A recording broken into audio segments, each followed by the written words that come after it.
রাগ এটা শুধু একটা আবেগ না, এটা একটা আগুন, যেটা যদি আপনি সময় মতো নিভাতে না পারেন তাহলে এই আগুনেই পুড়ে ছাই হয়ে যায় সম্পর্ক, শান্তি, সম্মান, এমনকি নিজের ভবিষ্যতও। রাগ একটা অনুভূতি, কিন্তু আমরা এটাকে বানিয়ে ফেলি অভ্যাস। আজকাল মানুষ খুব সহজে রেগে যায়, তুচ্ছ কারণে সম্পর্ক ছিন্ন করে, ছোট কথায় গালমন্দ করে বসে, তারপর একা ঘরে বসে আফসোস করে আমি যদি চুপ থাকতে পারতাম। কিন্তু তখন আর কিছু করার থাকে না, কারণ রাগের সময় বলা শব্দ ছোড়া কথা আর কষ্ট দিয়ে ফেলা আচরণ ফিরিয়ে আনা যায় না। রাগ আমাদের সবার মধ্যেই আছে, কিন্তু রাগকে কে নিয়ন্ত্রণ করে আর কে রাগের কাছে হেরে যায়, সেই পার্থক্যই আমাদের জীবন গঠনের পথ ঠিক করে দেয়। রাগ কখন আসে? যখন কেউ আমাদের অপমান করে, আমাদের ভুল বোঝে, কথা না শুনে উল্টো কথা বলে, আমাদের ওপর অভিযোগ তোলে। আবার রাগ আসে নিজের ভিতরের অক্ষমতা, ইগো আর অহংকার থেকে। আমরা নিজেদের অনেক বড় ভাবি, এবং যখন কেউ সেই ভাবনার সঙ্গে মেলে না, তখন রাগ জন্মায়। কিন্তু আপনি কি জানেন, রাগে কখনো সমস্যার সমাধান হয় না, বরং রাগ সমস্যা আরও বাড়িয়ে দেয়। সম্পর্ক নষ্ট হয়, কাজের গতি কমে যায়, এমনকি শরীরও অসুস্থ হয়ে পড়ে। যারা বেশি রেগে যান তারা ধীরে ধীরে হার্টের সমস্যা, উচ্চ রক্তচাপ আর মানসিক বিষণ্ণতায় ভুগে থাকেন। কারণ রাগ আমাদের শরীরের ভিতরে নেগেটিভ হরমোন তৈরি করে, যা আমাদের ধ্বংসের দিকে নিয়ে যায়। তাহলে উপায় কি? রাগের ঔষধ কি? এটা কোনো ট্যাবলেট না, কোনো ডাক্তারের প্রেসক্রিপশন না। এই ঔষধ আছে আপনার ভেতরে, শুধু খুঁজে বের করতে হবে। প্রথমত, যখন আপনি রেগে যান তখন সাথে সাথে চুপ হয়ে যান। কিছু না বলাই সেই সময় সবচেয়ে বুদ্ধিমানের কাজ। আপনি তখন যদি কথা বলেন, আপনি যা মন থেকে বলতে চান না তাও বলে ফেলবেন।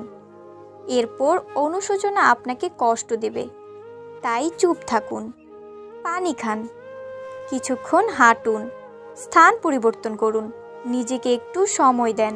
এটা খুব শক্ত, কিন্তু ধীরে ধীরে অভ্যাস করলে সহজ হয়ে যাবে।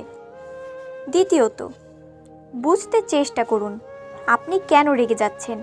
সেটা কি মানুষটা আপনাকে ইচ্ছা করে কষ্ট দিচ্ছে, নাকি আপনি নিজেই অতিরিক্ত সংবেদনশীল হয়ে যাচ্ছেন? অনেক সময় রাগ আসে ভুল বোঝাবুঝি থেকে। কেউ একটা কথা বলল আর আপনি ভেবে নিলেন সে আপনাকে অপমান করেছে, কিন্তু বাস্তবে হয়তো সে আপনার ভালোর জন্যই বলেছিল। তাই পরিস্থিতি বিশ্লেষণ করতে শিখুন। তৃতীয়ত, নিজেকে প্রতিদিন একটু প্রশিক্ষণ দিন। প্রতিদিন সকালে 2 মিনিট চোখ বন্ধ করে ভাবুন, আজকে যদি কেউ আমাকে অপমান করে আমি কি করব। মানসিকভাবে প্রস্তুত থাকলে রাগ সহজে আসে না, নিজের ভেতর শান্ত থাকার শক্তি তৈরি হয়। আর একটা জিনিস সবসময় মনে রাখবেন, আপনি যদি কাউকে ক্ষমা করতে না পারেন তাহলে আপনি নিজের ওপরই অত্যাচার করছেন। কারণ আপনি যত রাগ ধরে রাখবেন আপনি তত বিষাক্ত হবেন। রাগ কখনো অন্যকে কষ্ট দেওয়ার জন্য যথেষ্ট নয়। রাগ শুধু নিজের শান্তি নষ্ট করে।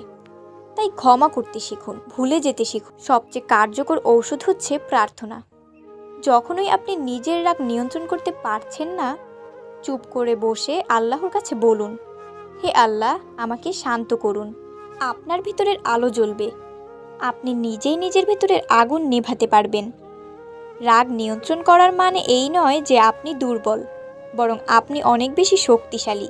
যে নিজের রাগ সামলাতে পারে সে পুরো পৃথিবীকেও জয় করতে পারে।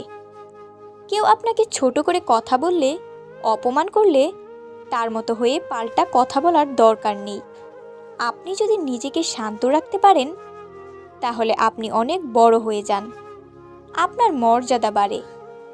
আপনার রাগ যদি আপনি এখনোই নিয়ন্ত্রণ না করেন তাহলে একদিন এই রাগই আপনার চারপাশের সব কিছু ধ্বংস করে দেবে।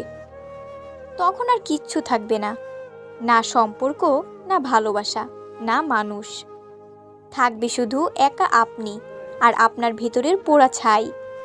তাই এখনই সিদ্ধান্ত নিন, রাগের বিরুদ্ধে লড়বেন না রাগকে আপন করে সারা জীবন পড়বেন। আজ থেকে নিজেকে বলুন, রাগ নয়, আমি শান্তির মানুষ। রাগ নয়, আমি ক্ষমার মানুষ। রাগ নয়, আমি ভালোবাসার মানুষ। প্রিয় দর্শক, আপনি যদি সত্যিই রাগ কমাতে চান, তবে এই ভিডিওর কথা আজ থেকেই বাস্তব জীবনে প্রয়োগ করুন। প্রথম দিনেই পারফেক্ট হবেন না, কিন্তু চেষ্টা করলেই পরিবর্তন শুরু হবে। আজকের ভিডিওটি এমন কাউকে পাঠিয়ে দিন, যে প্রিয় মানুষটি রেগে গিয়ে সব কিছু নষ্ট করে ফেলছে। হয়তো আপনার একটা শেয়ার, একটা কথাই তার জীবনে শান্তি ফিরিয়ে আনবে। রাগ পুড়িয়ে দেয়, কিন্তু ক্ষমা ও নীরবতা জীবন গড়ে তোলে।